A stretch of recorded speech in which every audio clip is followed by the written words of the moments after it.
and welcome to CrossTalk. I'm Peter Lavelle. In the name of national security or Big Brother's watchful eye, states and corporations are being forced to cope with the rise of ever-sophisticated spying technologies.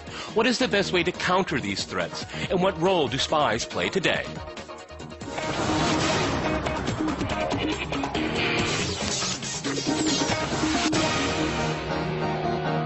To discuss modern spy techniques, I'm joined by Mikko Hypponen in Helsinki. He's the Chief Research Officer for F-Secure software company. In London, we have Charles Cumming, a spy novelist whose most recent book, Typhoon, was listed as one of the top 100 books of 2009 by the New York Times. And in Washington, we go to Jeff Stein, spy talk columnist and national security editor at The Washington Post. And another member of our CrossTalk team, Jelena Hanga. All right, gentlemen, CrossTalk rules in effect, so you can jump in anytime you want. Gentlemen, after this recent spat between Moscow and Washington over this so-called spies, certainly 10 people were traded for 4 spies convicted here in Russia.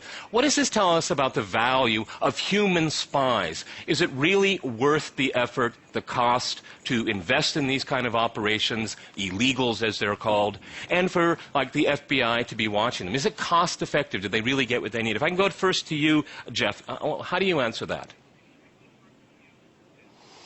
I think that we should look at the origins of this particular case, the illegals here, and when they started being sent here. I think it had more to do, it's my guess, it had more to do with bumping up morale in Russian intelligence than anything else. I think the Russian intelligence was in its doldrums, and Mr. Putin and others wanted to make them feel good again, and what better way to make them feel good than to do a daring operation, as it were, against the United States, the belly of the beast, if you will. So I think that had more than anything to do with this aspiring, because I don't think it did much good. Yeah, well, I mean, it's a very, very long-term operation. That's the conclusion of everyone. If I go to you, Charles, I mean, that's a very good point. I mean, but maybe it boosted the morale of the FBI as well. It's like, oh, my goodness, we got them, we found them, and now we're going to follow them around for years. And as they go to Facebook and they go to Starbucks, I mean, a lot of man hours, a lot of money's being put into it. But we'll get something, we'll find something eventually. And both sides came up dry, as it were. I don't know if you would say that both sides came up dry. I mean, I think you have to regard it as a triumph for the FBI. I mean, it's a 10-year operation. It cost a lot of money, a lot of man-hours, but they have unraveled a cell of 12, 13 people and sent them back to Moscow in disgrace. So I think it is, you can only really look at it as a triumph on the American side. Just to go back to your original question about this sort of operation, it seems to me that the illegals in America hark back to the greatest triumph of the old NKVD, KGB, which was the Cambridge spies here in the United Kingdom, where they were talent spotted at Cambridge University in the 1930s. They were all communists, and then made their way into the upper echelons of British society, the British political infrastructure. And that was, I think it still remains, the greatest triumph of a foreign intelligence service really in history.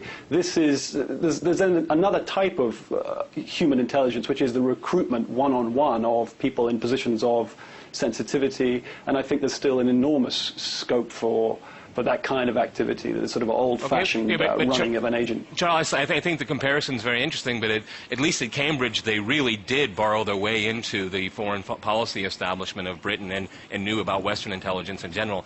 I mean, little Anna Chapman really didn't get that far, but who knows, if she really was the kind of person that everyone thinks that she is in the media, maybe she could have climbed the ladder as well. If I can go to Mikko in Helsinki, I mean, you're more of an expert on the technological side of it. I mean, in looking at espionage, I mean, is it cost-effective having so many people, these cells being secretly put into a foreign society? I mean, isn't it just better to spy on people through computers because you can find a heck of a lot more, a lot faster?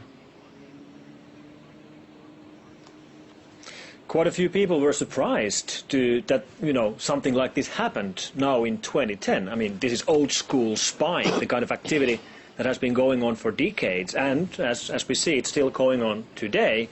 However, we do believe that spying and espionage is more and more moving online, and it's pretty obvious why.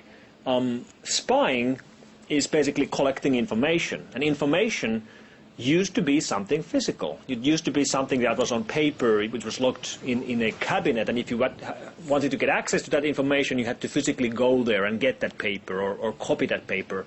And of course today, information is data, which means that at least in theory, all the information can be accessed from anywhere in the world, and spies no longer necessarily have to do what these people were doing, which is going deep undercover and physically trying to get to the information.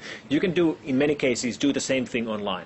What do you think about that, Jeff? I mean, is the human espionage? I mean, it's old school. One has to wonder why that kind of thing is still going on. I go back. It's just old habits. The old habits here, the old habits in the United States, and even in Britain. I mean, at a certain point, though, it's much more cost efficient to do it electronically, isn't it? As Mikko said in Helsinki. I don't think it's a case of one hand or the other. I think they can work together. Informants, agents can tip off Moscow, in this case, to a rumor of a new technological development, for example, or industrial development, new software, new security measures for U.S. agencies. And then the scientists and the technocrats in Moscow can then begin looking for that more evidence of these developments and key in on them, on them with other agents as well as technologically. So I think they work together very well.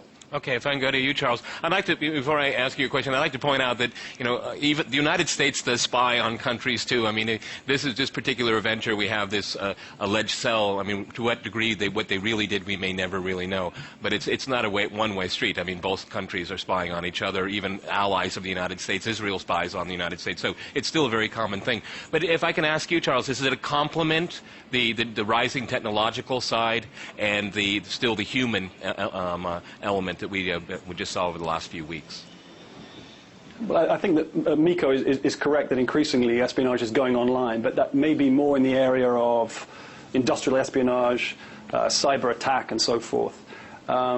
If I could take an example of counterterrorism, if we had in London here a suspect who was attending a mosque, say Finsbury Park Mosque, you could try to get hold of his or her laptop computer, mobile phone, and so forth. But can you really guarantee that they're going to use that phone for any length of time?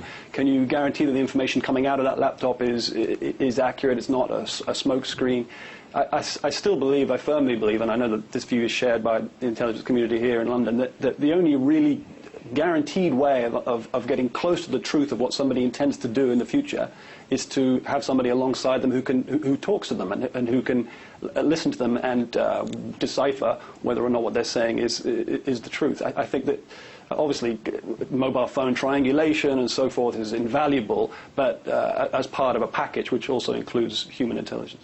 And Jeff, if I can go to you, I mean, it's very interesting is what Charles mentioned here, is that we have cyber attacks, we have terrorism of various forms that could be using the internet and shutting down different networks. I mean, to kind of have a much broader picture here, the events of the last 2 weeks, really exciting, and the tabloids like it, are pretty girls involved. It fits a lot of stereotypes, but really isn't the focus more and more on fighting cyber terrorism, terrorists using high technology? That's really where the real danger was. We found out from this 10 or 11 people, they didn't get very much. Maybe they were unlucky, maybe it was going to take a lot more time. But there really is an imminent danger from terrorist groups using high technology against us.